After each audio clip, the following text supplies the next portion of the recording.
Di sini saya Tamira Auga Abadi dengan NIM 31014200069 akan menjelaskan modul pembelajaran sejarah Indonesia yang telah saya buat. Di sini terdapat informasi umum yang mencakup identitas modul, yang tertera nama penyusun yaitu saya sendiri. Lalu kompetensi awal, pada fase E, peserta didik mampu memahami sejarah proses masuk agama dan kebudayaan Hindu-Buddha di Indonesia. Fase E di sini berarti menunjukkan jenjang SMA yang masih berada pada kelas 10. Dan materi yang saya gunakan pada modul ini adalah proses masuknya agama Hindu-Buddha di Indonesia. Lalu selanjutnya ada profil pelajar Pancasila. Di sini peserta didik diharapkan mampu mempunyai sikap dan kemampuan yang berdasarkan Pancasila, yang tertera seperti pada poin-poin berikut. Lalu yang selanjutnya sarana dan prasarana yang dibutuhkan untuk menunjang kegiatan pembelajaran, yaitu ada 6. Di sini ada lembar kerja peserta didik yang saya sendiri buat dan nanti akan diberikan pada setelah akhir pembelajaran. Lalu target peserta didik, di sini ada peserta didik dengan kesulitan belajar, peserta didik reguler, dan peserta didik dengan pencapaian tinggi. Peserta didik kesulitan belajar ini diharapkan mampu meningkatkan kemampuannya menjadi peserta didik reguler, dan peserta didik reguler mampu meningkatkan kemampuannya terhadap peserta didik dengan pencapaian tinggi. Lalu, peserta didik dengan pencapaian tinggi diharapkan mampu membantu teman-temannya yang berada pada peserta didik reguler, dan begitupun sebaliknya dengan peserta didik reguler diharapkan mampu membantu teman-temannya pada peserta didik dengan kesulitan belajar. Lalu model pembelajaran yang digunakan. Di sini saya menggunakan model pembelajaran dengan pendekatan student-based learning, student-centered learning atau pendidikan yang berpusat pada siswa. Dan model yang saya gunakan adalah problem based learning, di mana di sini merupakan model pembelajaran berbasis masalah. Guru memberikan sebuah masalah kepada siswa dan siswa diharapkan mampu memecahkan masalah tersebut dengan metode yang diawali nanti ceramah, yang diawali oleh guru ceramah, lalu dilanjutkan dengan diskusi peserta didik dan diakhiri dengan sesi debat antar kelompok. Lalu selanjutnya setelah tadi informasi umum terdapat kompetensi inti. Kompetensi inti ini terdapat tujuan pembelajaran. Tujuan pembelajaran ini terdapat peserta didik diharapkan dapat menganalisis masuknya jaringan perdagangan, menjelaskan, menyimpulkan, dan merekonstruksi sejarah terkait dengan materi teori masuknya agama Hindu-Buddha di Indonesia. Lalu pemahaman bermakna. Nah, di sini selain pemahaman terhadap materi, siswa juga diharapkan memiliki rasa toleransi terhadap sesama, terhadap pemahaman keberagaman agama di Indonesia, sehingga meningkatkan toleransi dan saling menghormati terhadap setiap kepercayaan. Lalu di sini, sebelum melanjutkan ke pembelajaran, guru akan memberikan pertanyaan pemantik kepada siswa, sehingga proses pembelajaran dapat berlanjut ketika pertanyaan pemantik ini sudah diberikan oleh guru. Nah, pertanyaan pemantik ini yang pertama, di sini saya menggunakan coba amati sekitar. Di sini menuntut peserta didik untuk melihat realitas sekitar dan lingkungan-lingkungan sekitar untuk memahami masa lalu, sehingga masa lalu dapat diamati dengan mudah dan peserta didik dapat memahaminya dengan baik karena ada sesuatu yang bisa dilihat pada saat ini. Salah satunya adalah Candi Borobudur. Nah, atau ke Candi Prambanan. Lalu saya juga akan bertanya, kira-kira mengapa bangunan seperti itu bisa ada di Indonesia? Dan lalu mengapa tujuan dari bangunan tersebut? Di sini juga menjelaskan bagaimana pengaruh kebudayaan agama Hindu-Buddha di Indonesia yang nanti akan berlanjut ke materi.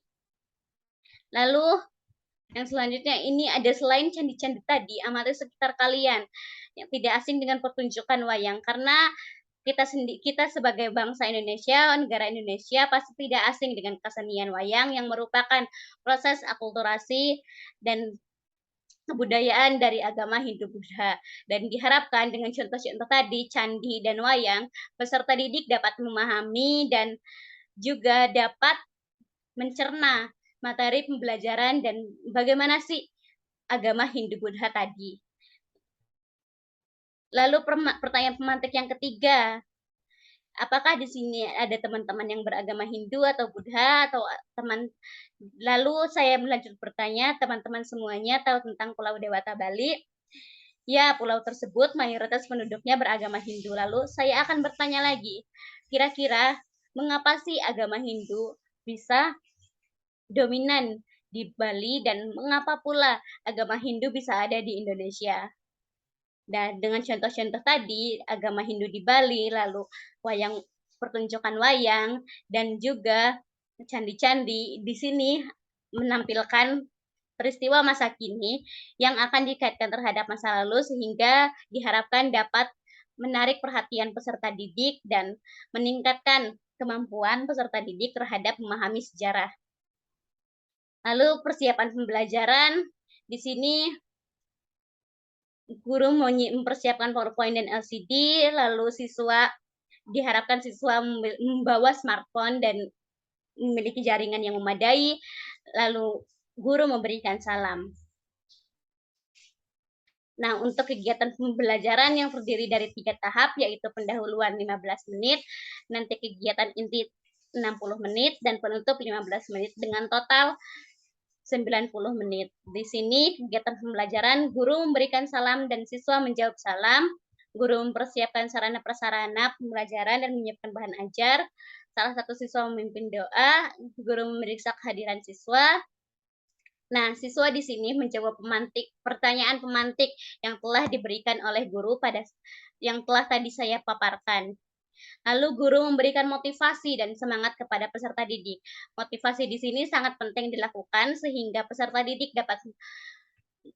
dapat melakukan kegiatan pembelajaran dan selama 90 menit ke depan dengan efektif dan termotivasi. Lalu yang selanjutnya ada kegiatan inti. Kegiatan inti ini berdurasi 60 menit.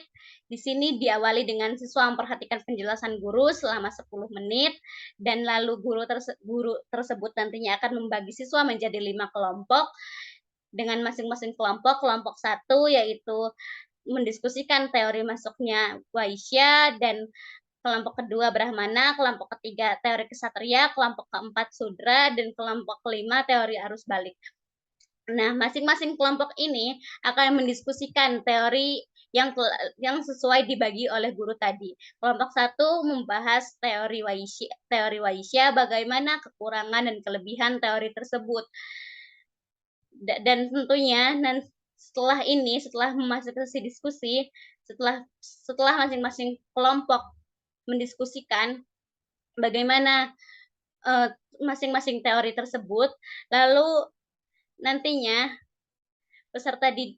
setiap siswa atau peserta didik nanti mempresentasikan hasil diskusi selama setiap kelompok 2 menit.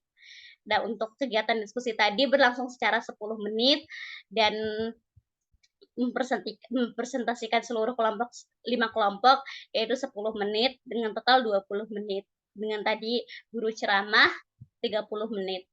Lalu yang selanjutnya adalah kelompok 1 melakukan sesi debat dengan kelompok lain dan menguatkan bahwa teorinya yang paling kuat. Jadi di sini kelompok 1 memberikan argumen bahwa teorinya lah yang kuat dan lalu menyanggah kekurangan teori lain dan kelompok lain. Lalu selanjutnya setelah sesi debat selama 15 menit, ada siswa mengerjakan lembar kerja peserta didik yang telah dibuat oleh guru selama 15 menit sebagai bahan evaluasi dan nantinya masuk ke dalam asesmen. Lalu selanjutnya ada penutup. Di penutup ini siswa melakukan ice breaking dengan saling mengkritik dengan berupa guyonan ataupun dengan mengkritik secara santai, secara sesama dan evaluasi selama berjalannya diskusi dan debat tadi. Dan terkait pembelajaran hari ini, apakah ada yang perlu diubah ataukah bagaimana?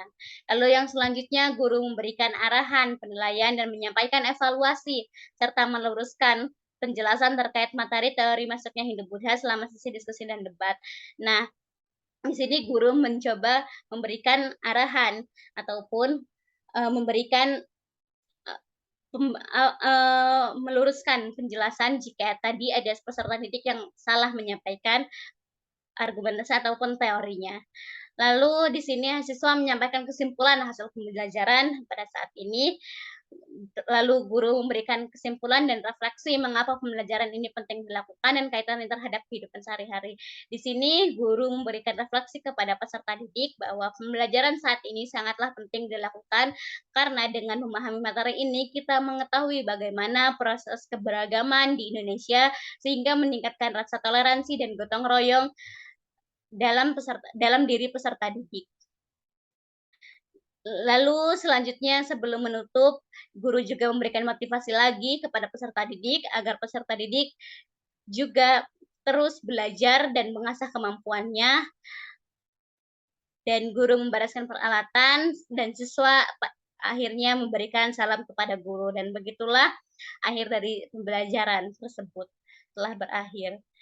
Selanjutnya setelah dilakukan pembelajaran tentunya ada sebuah asesmen atau penilaian evaluasi dari proses pembelajaran yang telah dilakukan. Di sini ada 3 proses asesmen, yaitu diagnostik, formatif, dan sumatif. Diagnostik adalah penilaian guru melalui observasi terhadap kemampuan peserta didik dalam memahami sejarah masuknya agama Hindu-Buddha di Indonesia.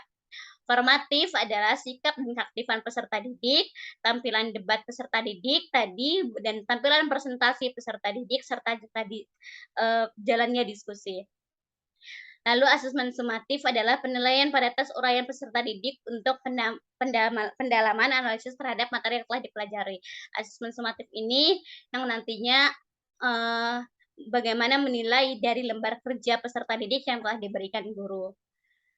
Pengayaan dan remedial untuk kepada peserta didik yang telah kompeten diberikan berupa pengayaan, dan peserta didik yang belum kompeten diberikan remedial.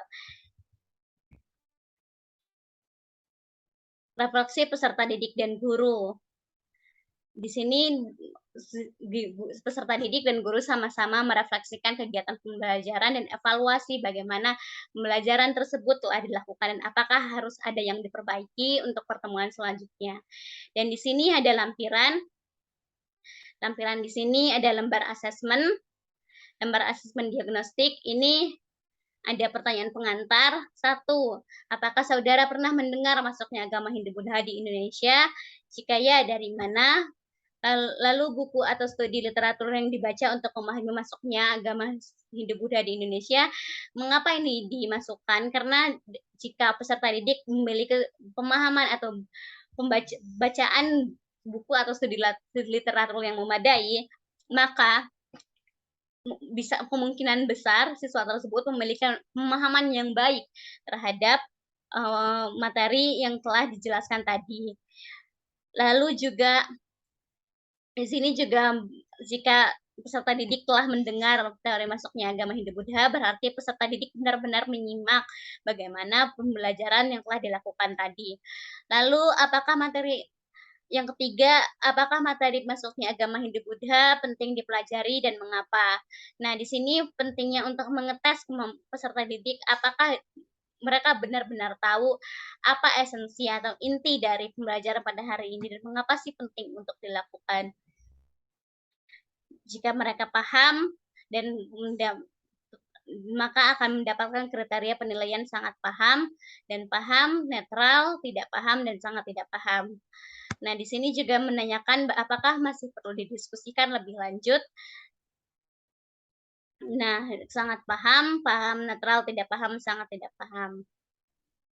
Lalu yang selanjutnya adalah lembar asesmen formatif, karena di sini terdapat format keaktifan, lalu penilaian diskusi, lalu penilaian debat, lalu instrumen penilaian keseluruhan. Nah, untuk keaktifan ini terdapat penilaian A, B, C, D, dengan A menjawab pertanyaan guru, B mengajukan pertanyaan, C menyanggah dan mengkritisi pertanyaan guru, D menjawab pertanyaan yang diajukan oleh teman sebaya. Nah, keaktifan ini dilakukan pada saat guru memberikan ceramah selama 10 menit pada kegiatan inti. Lalu yang selanjutnya diskusi.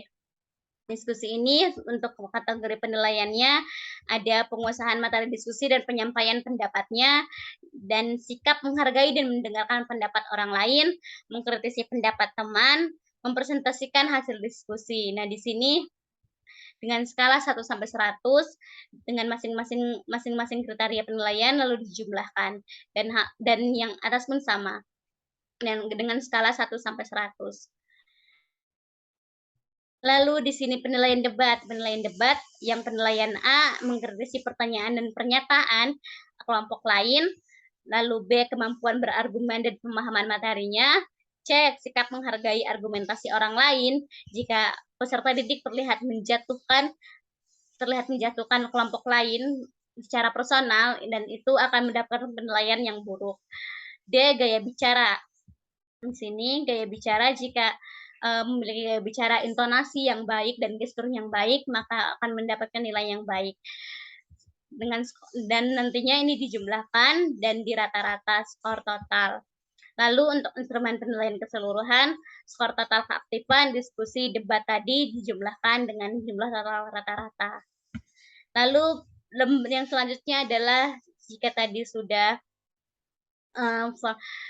diagnostik, formatif, dan sekarang sumatif. Sumatif ini merupakan lembar kerja peserta didik, asesmennya, dan pertanyaannya 1, 2, 3 yang terdapat pada lembar kerja peserta didik. Di sini nama dan SP sangat paham, netral, tidak paham, sangat tidak paham. Nah, dapat dilihat lembar kerja peserta didik di sini, di mana siswa juga di sini membaca, mari mengamati, mengisi nama kelas, nomor absen, lalu di sini juga terdapat tulisan materi-materi sebagai menambah pemahaman peserta didik. Lalu mari membaca, dijelaskan. Setelah teori sudra, kesatria, waisya, brahmana.